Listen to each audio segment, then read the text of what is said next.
So you want to go to EVO 2024. Maybe you just want to plan your own trip to EVO, especially since they announced next year's dates, and you just want to hear from someone who went. If that's the case, I got you.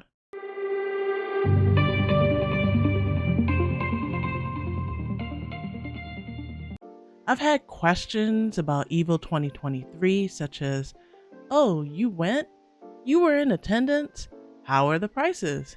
What do the prices look like for me? So I wanted to address them in this video for anyone who is curious. First of all, hi, I'm AmethystLady. I'm a gaming creator who brings awesome gaming content to you. My links are in my bio and I'm probably live right now. So come say hi after this video if I am, and if I'm not, make sure you follow so you can catch me when I'm live on Twitch. A few things before we get started. First, I'm explaining majority of the costs for one person. However, these are to be taken as estimates. They may not reflect what you will spend based on timing of purchase, inflation, any discounts, or any other outstanding factors that might impact the price you end up paying. Second, this is in no way a comprehensive guide, but I will try to cover things that I feel are important to mention.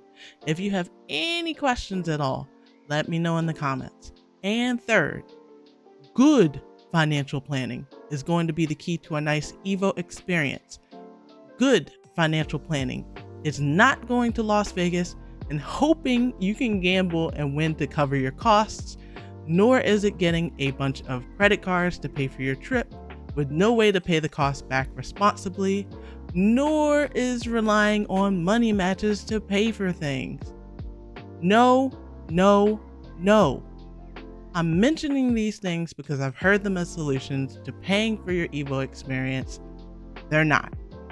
These are not solutions, and I feel it would be irresponsible of me to not mention that these are not solutions.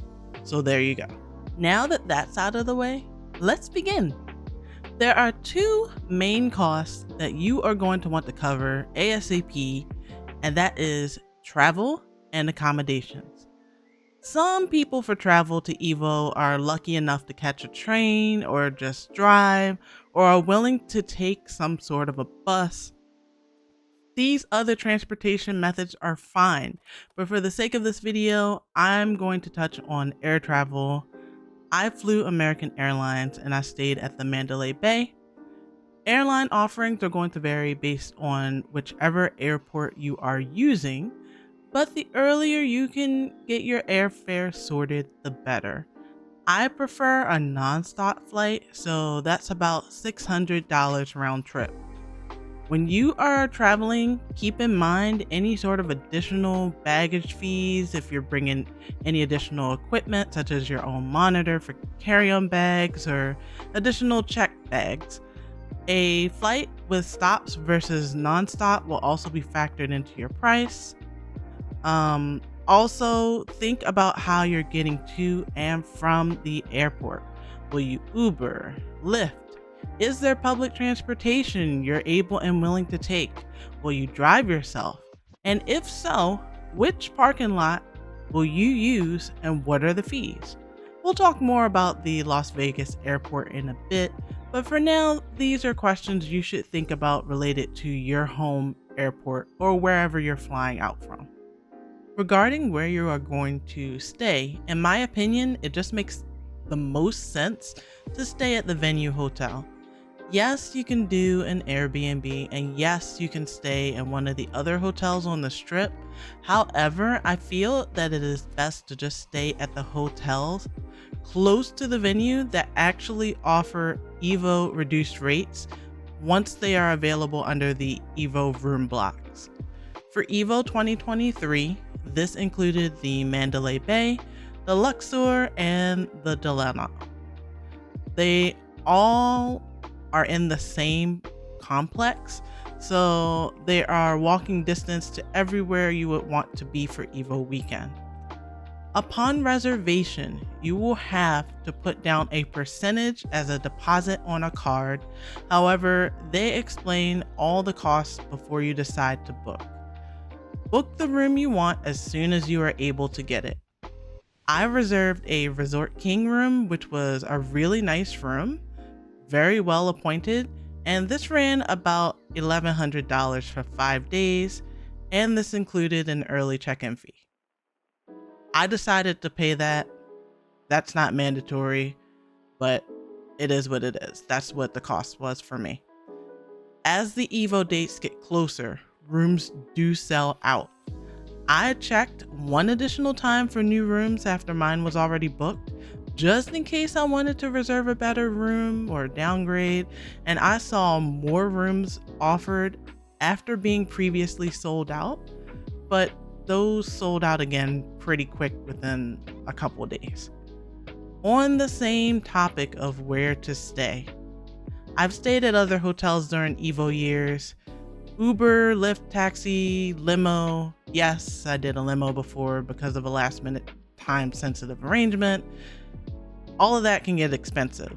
Not to mention sometimes you want to rest and being in the same place as your room is pretty clutch. Not to mention being in the same place as majority of the EVO attendees. Something else I do want to point out is that EVO is a 3-day event, but the actual convention portion of EVO is only active Friday and Saturday. Sunday is finals day, so unlike other conventions that you may be used to or may be thinking of, you do not get a third day to go back and purchase that item from the artist alley you were debating on, or to try some of the games brought to EVO, such as Project L or MK1, those first look type games. The focus on Sunday is purely on finals. Also, if you are a competitor and you are looking to attend EVO, you do need 2 separate purchases. One for your competitor badge, which covers Friday and Saturday, and your Sunday arena ticket. If you are a spectator, there was an option for a package that was for all 3 days, as well as some single day purchase options, I believe. I heard many attendees that I ran into, friends and, just passersby alike, talking about the fact that they didn't know about these important details. Now, here are the exact costs for both the start.gg registration as a competitor with a custom badge and the arena ticket with insurance. The early bird event pass, $85. This is early bird. Keep in mind that price does go up if you decide to wait past that. Also, you will be charged for the community championships, casuals, and bring your own console area. That's an additional $2. If you want that EVO custom badge, that's an additional $10. Then registration for one game is $10. There was a processing fee of 3.5%, so that was $4.39. And that came out to a competitor badge total cost of $111.39. Now, arena tickets for one person is approximately $104.15. Plus, if you want that missed event protection insurance, you're looking to pay an additional $7.30. That is pretty much going to be your fees. That was my fees: competitor, special badge, one game, arena tickets. So there you go with that. So let's say you have everything booked and you're just ready to go. Make sure before you arrive to EVO, you have an idea of what you would like to do. I'm not saying to plan every little thing. Of course, let Vegas happen, but definitely take a look at the website and see if they mention anything you might be interested in checking out as must see or must do. I say this because as EVO grows in size, the amount of things to do or the prospect of things to do might end up being overwhelming on top of being in Las Vegas. I used to do planning like this when I frequented conventions because there are bound to be a number of things that will catch your eye, but you don't always have enough time for everything. Think about doing this during your travel downtime. Now, I'll start to get more into the nitty-gritty type of things based on my own EVO 2023 trip, and based on knowledge from previous trips to Las Vegas I've taken, not just for EVO, but also for other occasions. Usually, I like to do a 5-day Vegas trip from Wednesday to Monday, and I try to take days off after the trip is officially over. What happened at the end of this trip is a good example of why, but I'll get into that later. I booked the earliest flight possible to accommodate for the time difference from East Coast to West Coast. I wanted to get to Las Vegas and feel like I still had one full day. The flight was one of the smoothest, if not the smoothest, I've ever been on. And we were blessed with some awesome arrival weather, partly cloudy skies, and a 70-degree day. We got there a little before 11 a.m. Las Vegas time. Once we got to the airport, I knew I wanted to get to Mandalay Bay ASAP because of two reasons. One, so we could see if our room was ready because of early check-in, and two, because I made a prepaid reservation for food later, around 6:30 p.m. at the Wynn Buffet. So you get on a tram, and after a short ride through the airport, you head to baggage claim on the other side of the airport. Once we got our bags, I compared prices for transportation. I was able to do this because I reinstalled Uber and checked both it and Lyft against the flat rates to get a taxi. Yes, there are flat rates based on the zones of the hotels that will determine where they are and what the price is for a taxi. And if you decide to take a taxi, they charge overall less for cash transactions than if you were to use a card to pay for the ride. However, in this particular instance, Lyft was the cheapest option out of the three. Oh, if you arrive to the airport and you feel like, hey, I want to take a limo from the airport to start your trip with some Las Vegas glitz and glam, keep in mind it's about a 15-minute ride at most, and the cost of a limo might not align with the value or the amount of time you're actually in it. If it's worth it to you, of course, there's limos available at the airport, or you can use a service and book ahead of time. Once we caught the Lyft, we were well on our way to the Mandalay Bay. And when we arrived, I thought about using the customer service desk to check in. However, it was a bit too busy for my liking. So I saw there was an option to self-check-in, and even though there were some hiccups between the self-check-in console and the app, a nice woman came to help us out who was working in the area since the consoles were having a bit of an internet connection issue. She used her tablet and got us all taken care of with check-in, and I'll say we waited all of 5 minutes before being notified that the room was ready. So, everyone, we made it. This is the Mandalay Bay Resort King. We just got in. We did like the self check-in, which was cool. A little convoluted, but cool nevertheless. You can still get room keys as well, but you can also use your room key on your phone, so it's really nice. This is the room. It is really nice. Like, I've heard rave reviews about Mandalay's rooms. I definitely see why. Last few times I've been to Vegas/EVO, I did not stay at the Mandalay, so this is nice. They have some HDMI port setup things, which is really, really cool. So you can get your game on. They also have, the fridge is in there. I ain't gonna touch the fridge, because if you jiggle that thing, if there's any sort of sensory movement, they'll charge you for like what's in the fridge. So just don't touch it. I pretty much said don't even touch the shelves. We do have an ice bucket and some glasses. There's like some in-room dining stuff. These you also do not want to touch. Like, you don't even want to knock it. Actually, I'm gonna move his bedtime buddy's like this, his backpack. But nice big TV. That's me. You can't see me, but it's me. If you didn't know what I look like. And that was today's fit, by the way. And you have a nice little sitting area. They give you 4 pillows, which is really nice.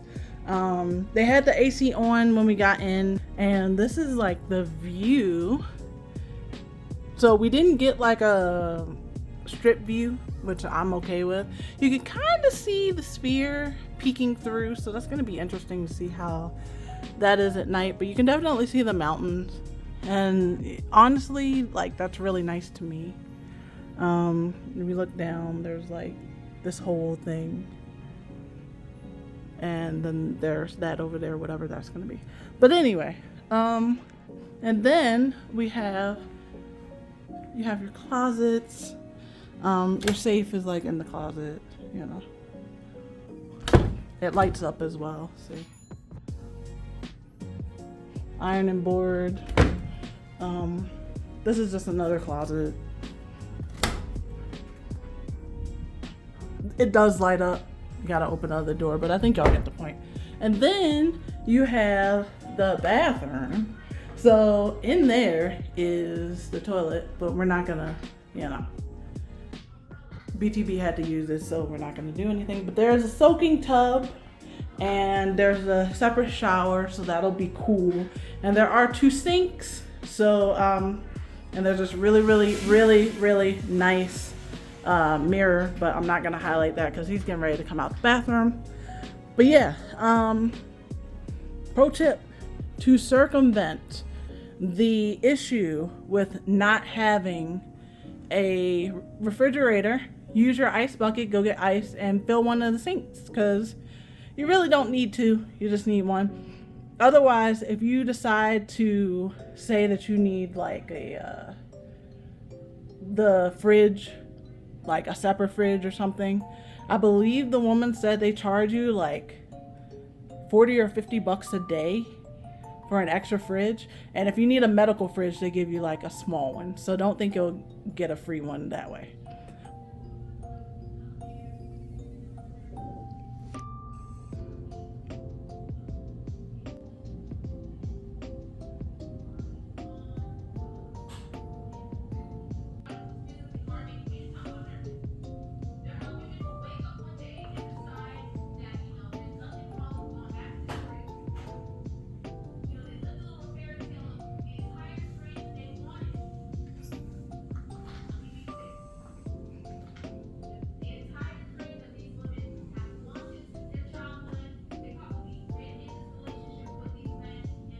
Okay, so I'll keep y'all up to date.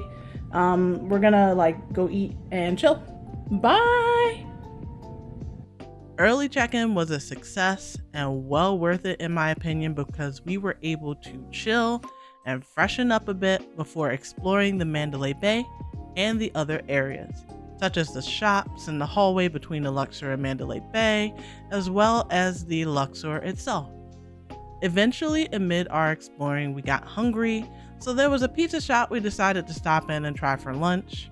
I got a sausage, celery, mushroom soup that honestly was pretty friggin' bland. But it was okay, because Bedtime Buddy got a pizza, so we shared that, and it was quite enough to fuel the rest of our exploration. By the way, said pizza place had a to-go counter that was also near Kung Fu Tea, as well as some places to get tall and strong adult beverages, among other things. A few other notes about the Mandalay Bay property. The pool area is cool, Lots of kids and families though. It's best to get there early, and the wave pool was kind of a whimper pool. If you don't want to be in that pool area, there is another more adult pool on the property that has very good options. Optional options. I'll just say that. If you know, you know. It is an MGM property, so it's a good idea to get MGM rewards because your stay does qualify. Plus, if you feel compelled to do any gambling, you can submit your card before you start. Or if you eat at certain places, they might ask if you want to charge it to your room. And since your room charges count for MGM rewards, you can rack them up that way. You can sign up online or go to the cashier at any MGM property and also get a physical card that way. Also, Uber works way better than Lyft at the Mandalay. We had Lyft drivers who were supposed to go to the West Garage, and they either couldn't find it or took extra time having to turn around to get to it because they went to the wrong place. Also, that race is in town.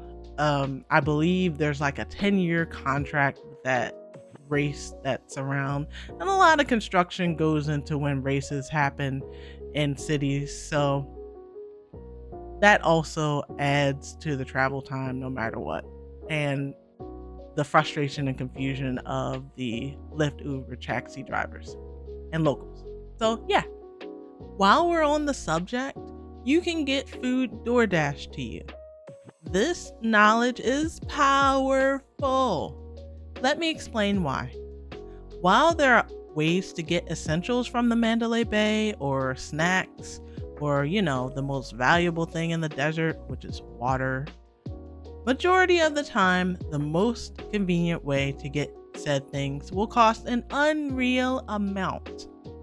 For instance, we love snacks. So at the end of night 1, myself and bedtime buddy asked how much a rather large bag of Doritos was from the Mandalay Bay convenience store next to the elevator.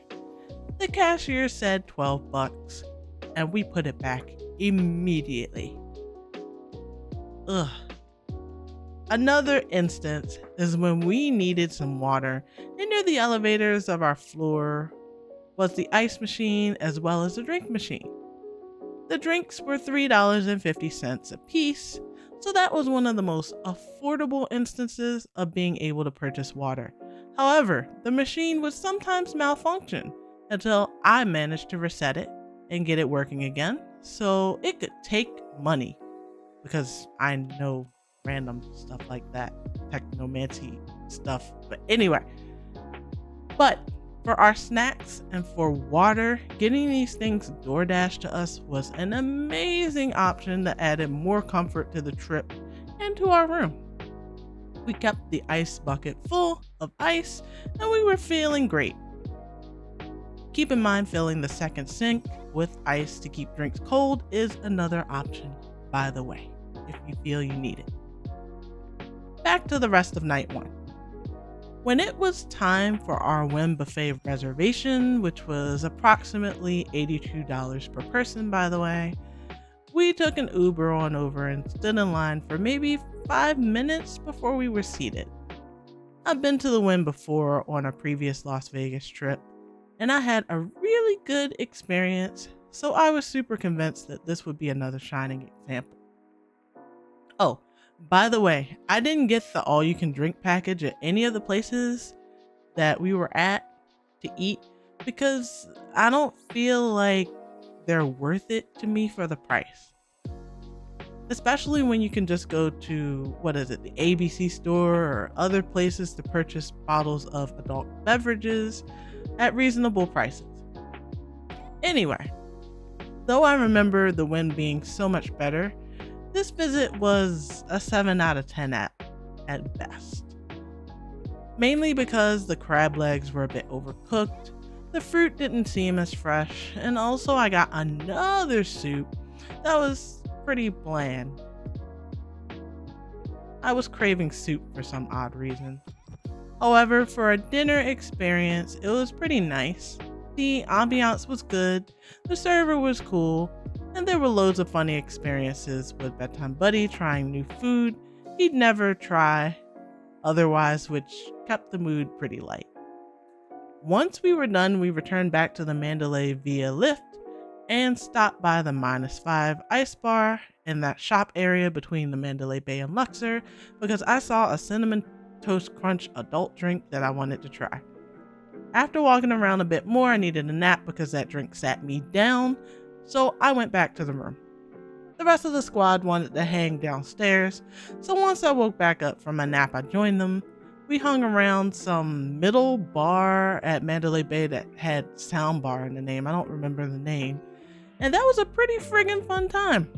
Great people watching and good vibes, more adult beverages and water. And that was the end of day 1. Day 2, Thursday. I booked 2 reservations. The first reservation was to a place called the Pepper Club, located in the English Hotel, which was in the heart of the Las Vegas Arts District.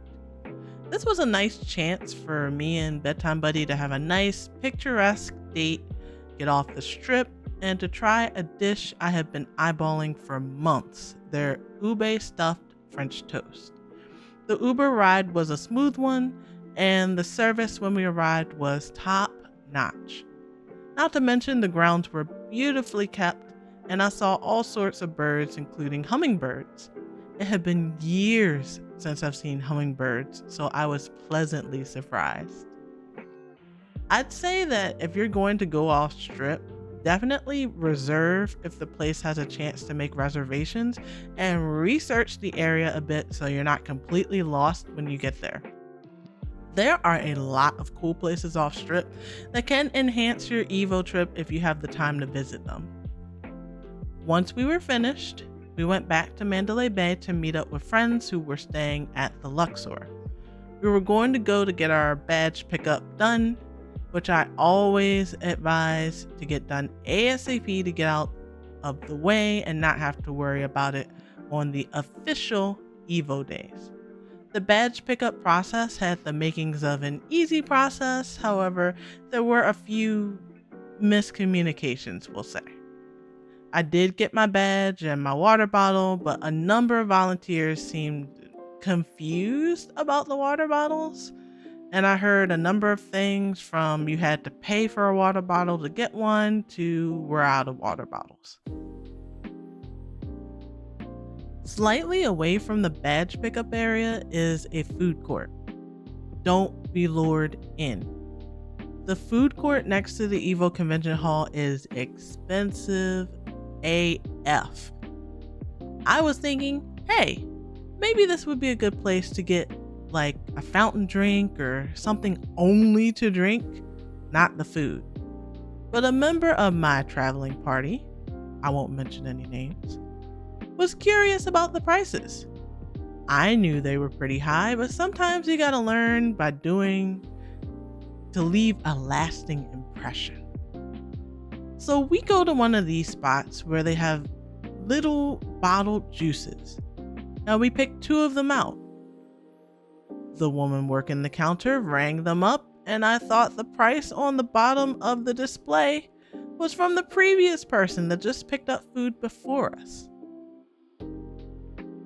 So just to make sure I knew what the cost was, because we were there due to pricing curiosity, I asked the question, how much are they? And pointed to the bottles. She said $12.50. I'm thinking, okay, sure, whatever. But after we paid, it was brought to my attention halfway down the hall that they were $12.50 a piece. Now, mind you, these bottles were, I'd say, about 1/3 smaller than your regular 16.9 fluid ounce bottle of water. Needless to say, the lesson was learned and was one of those things we joked about for the duration of the trip. Anyway, the second reservation for the day was at the Bacchanal Buffet at Caesar's Palace. However, as we were chillaxing in the room with friends, we were trying to see if we would have enough time to hit up the HyperX Arena in the Luxor after our reservation. There was some sort of tournament happening for some of the EVO games. After trying to get some info about the event and coming up unsuccessful, we decided we could just go and spectate after our reservation. The Bacchanal was amazing, by the way, and I highly recommend it because it was all delicious. I guarantee there's something for everyone. However, a reservation is a must, and it is approximately $102 per person. This place is very busy, and as a side note, they allow you 90 minutes to eat before you have to leave. Once we were finished, we went back to the HyperX Arena just to see a line out the door and the entrance packed to the brim. After asking around, we realized a few things. If you're going to participate, register online. They were not allowing anyone to spectate when we got there. And there was some sort of security checkpoint inside the HyperX Arena that was making things look so congested. That's at least what someone said to us. Needless to say, we decided upon other activities back in our Mandalay Bay room, such as drinking, playing some games, napping, and watching some streams. Eventually, we went back downstairs and went to a different bar with some live music after a bit of gambling. And that pretty much wraps up day 2, Thursday. Day 3, which was Friday, and day 4, which was Saturday, are EVO days. This means these are your days to play based on whatever games you registered for as a competitor, and depending on how you did in pools. These are also the quote-quote convention days.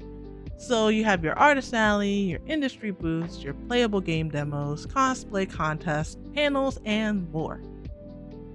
These are the days where it really helps to have things planned out if there's things you really want to see, especially as a competitor, because you'd have to plan around your pool play time.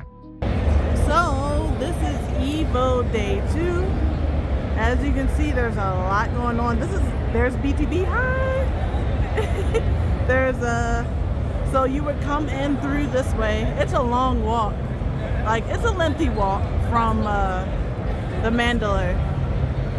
It's still in the Mandalay, but you're still gonna walk about 15 minutes. We're gonna take you around and just show you things.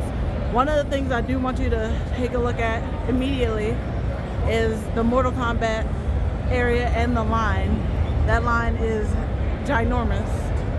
And also, I want to show you over here real quick, the Tekken 8 setups over there. But we're going to be walking around and I'll be recording and I'll show you all, okay? So I'm going to take y'all around. We're just walking and I'm just recording. I'm not doing anything to, preset.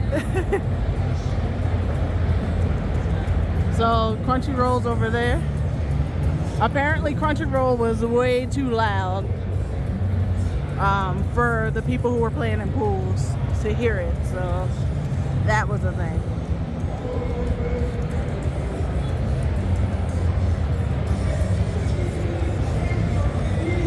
And then there's even more stuff.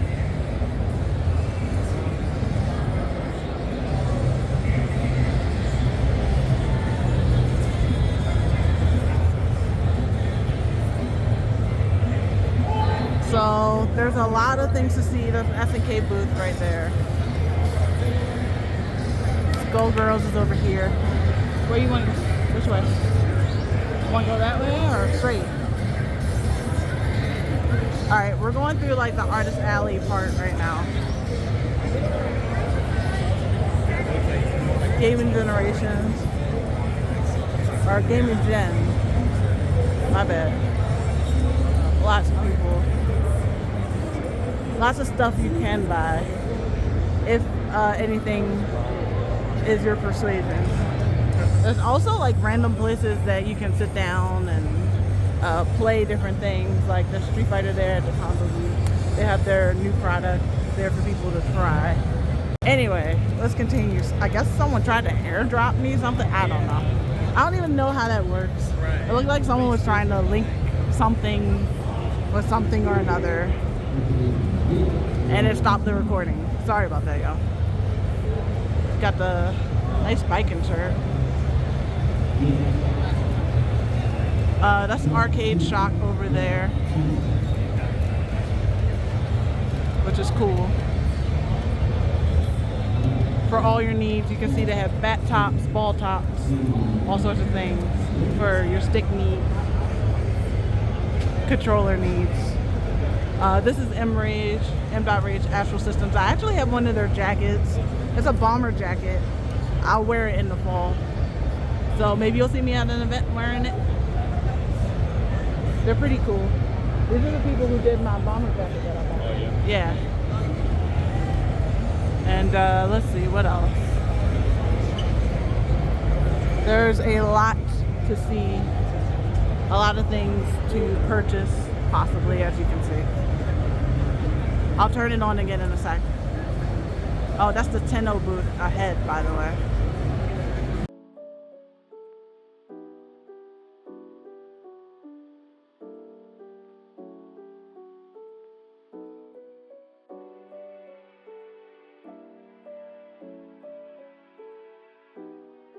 Alright, so Bedtime just bought a biking shirt, which is cool. This is the Tenno booth. They have a lot of stuff. I'm just gonna kind of... they've got some cool stuff here. Let's see. I don't see any Claudio. I'm always looking for like Claudio stuff. I only have one shirt of Claudio, so... since they do like some official Tekken stuff, I always gotta look. Where did that go? I don't see him. That's not good. Let me find him. So, this is the 86 booth. They have a lot of stuff here too. They got some really cool shirts. Like, I actually have to look around. But as you can see, they are getting a lot of business. Oh, and we're next to the Victrix booth as well, so we'll hit there next. What's that? The ink Alright. thing? Are they engraving people's stuff? I think they're engraving people's stuff over there. Y'all, we just bought a whole bunch of stuff. Oh, the cop put his name on his hitbox. Right? Yeah, you should be able to. This is Paradise Arcade over here. They have all sorts of arcade things, and you see someone, I think they're fixing or modding over there. Nice big area. So very cool, very cool. There's a Sony end zone area over there. There's a wall over there, actually, of people's signatures and stuff, it looks like.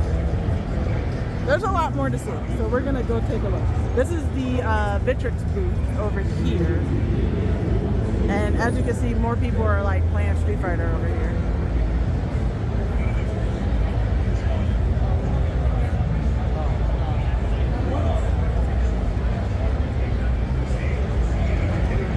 Oh, there are the sticks that the winners will be getting. It's gold, silver, bronze right there.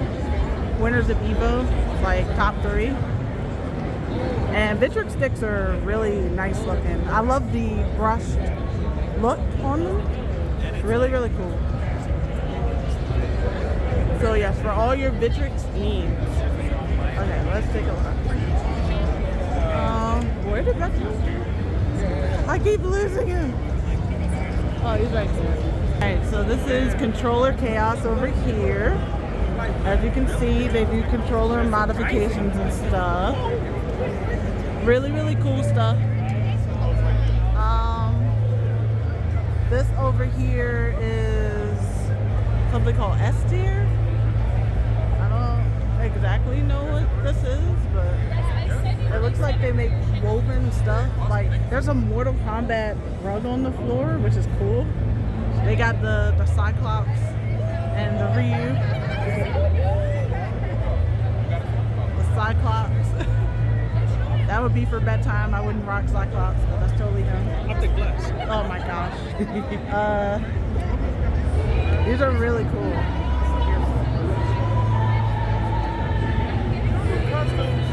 Really, really cool.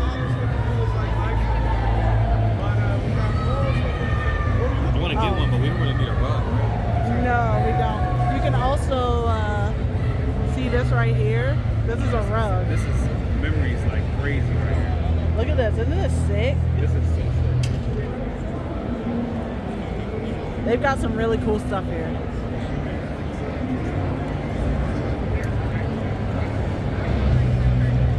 They've got like more here.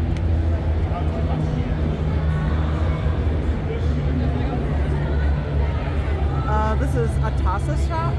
Looks like they do levers and stuff over there maybe. The Hitbox booth is over here. And this is Infinikeys as well. They have an EVO Moment 37 key set. I'll just walk over real quick.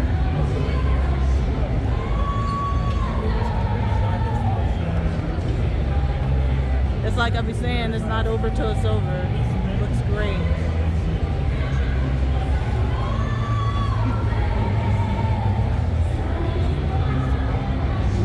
What's this? Are they like custom keyboards? Custom keys. And oh, they do have some mats as well here. Babe, I told you I was thinking about other keyboards too. Looking at custom.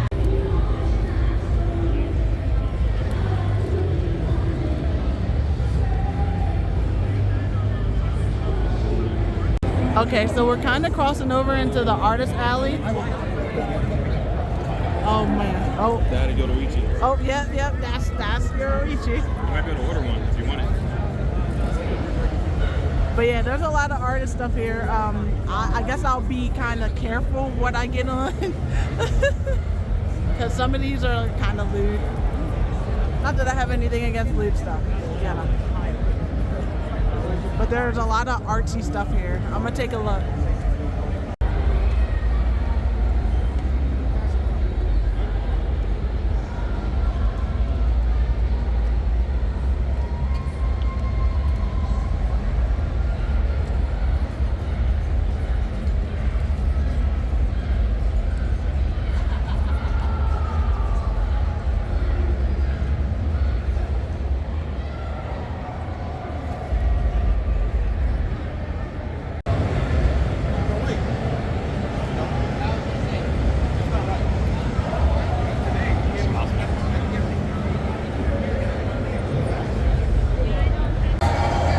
Okay, so actually I think this line is for like the PlayStation booth, but we don't know what the hell's going on. But I dig it. We're close to the project though. And there's some cool murals over there, as well as much more Street Fighter. So we are actually at the Project L area. And that is the line over there. I believe it wraps around. So it might be as bad as we think, it might not. I think we're gonna try to hop into it or at least take a look and get in some Project L.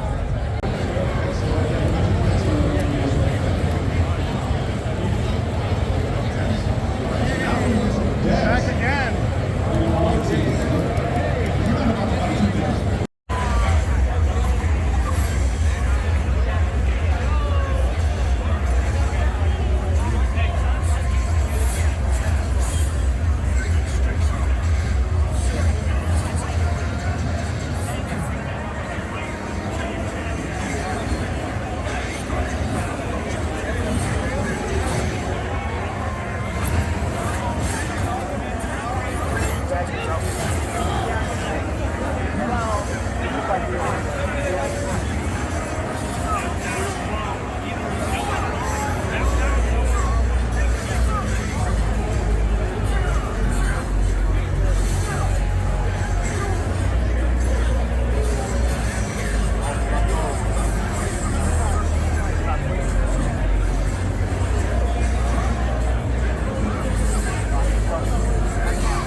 few things of note. 1. Bring your most comfortable shoes because it isn't worth looking cute if you can't move anywhere because your feet are in too much pain. As soon as those dogs start howling, it's time to make them more comfortable. And my flip-flops were a lifesaver. 2. I wanted to make note that the water bottle issue at registration was very important because there were water refill stations at the venue, like near the bathrooms is where I know the one that I went to was, and these were a hell of a lot better than the super expensive concession stands in the convention hall. 3. The controller lines for the new games such as Project L and Tekken 8 were way shorter than the stick lines, and knowing this information helped us get multiple plays. And 4, the arcade area is a must-see. It's just do yourself a favor and see it.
At the end of Friday, we did head up a spot called the Foundation Room in the Mandalay Bay, which is on the 65th floor of the hotel.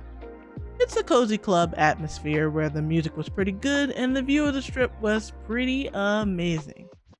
I didn't pay for my drinks or covers, so I can't really comment on the costs, but I can say it was a pretty chill experience and an acceptable alternative if you don't want to head out to the strip. So I don't exactly know what this is. This might be the arcade 1-up area. Pretty cool. And then this is over here is more hitbox and Sony Intone. Let it go.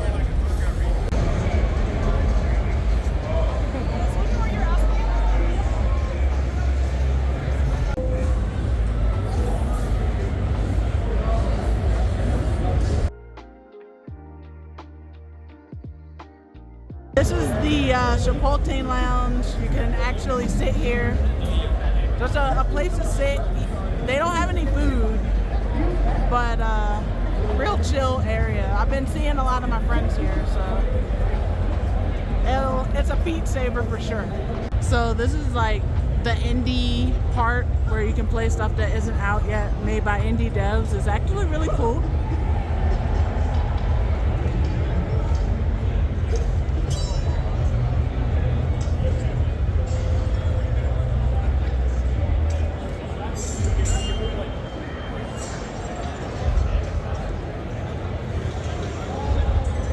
very, very cool.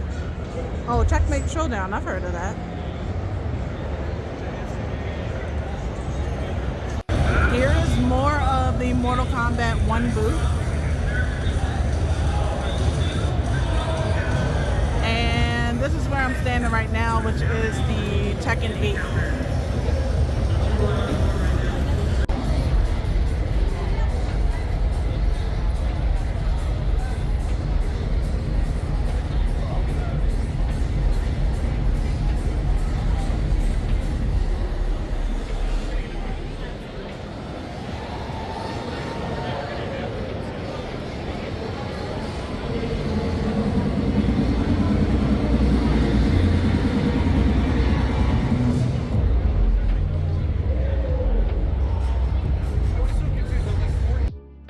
Sunday was the arena day, so let's talk about the arena experience and some things I'm sure you want to know.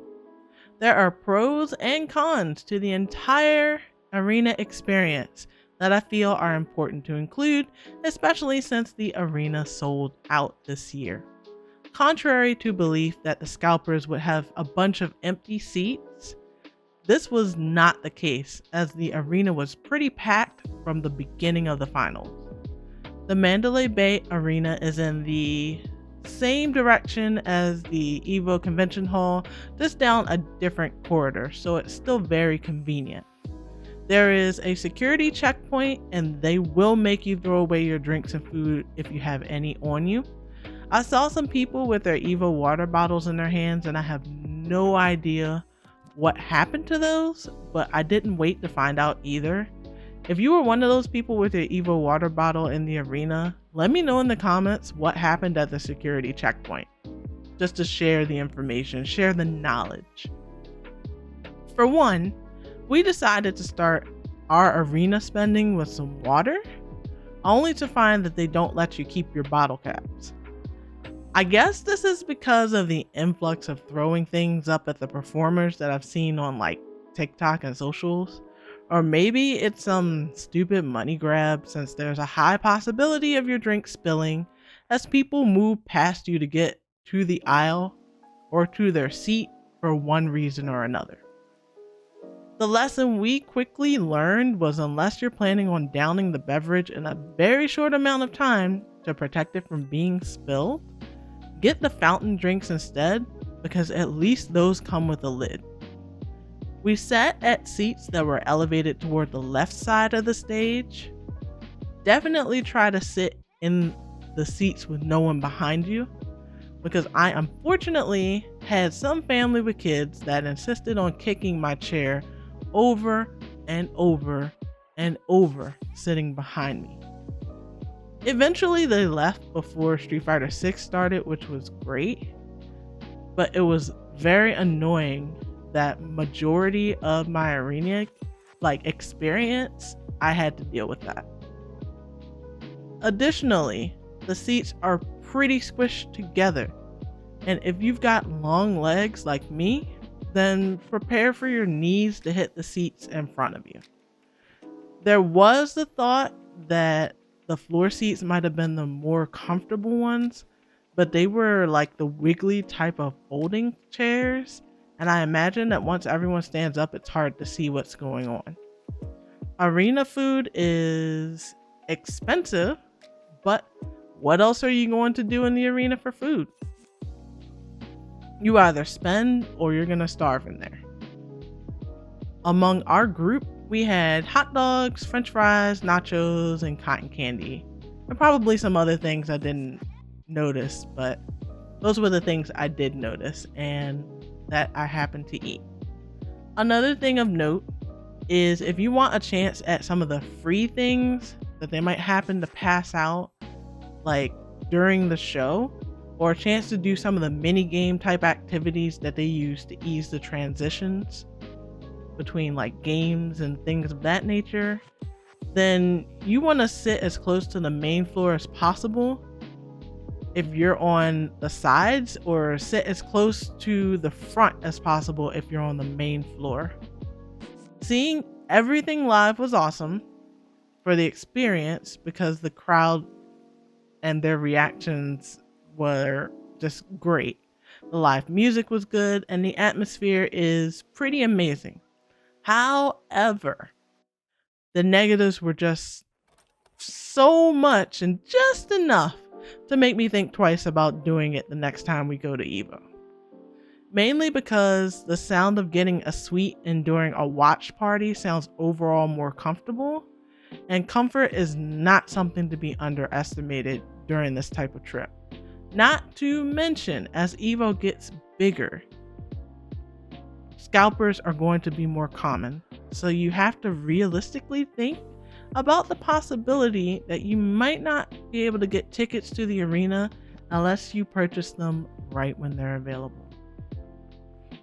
Once everything was done on arena day, we still had some night left, so we went to a noodle restaurant in the Mandalay Bay and pretty much hung out in the casino until we were tired enough to head back to our respective rooms, pack a little bit, and then get some good sleep.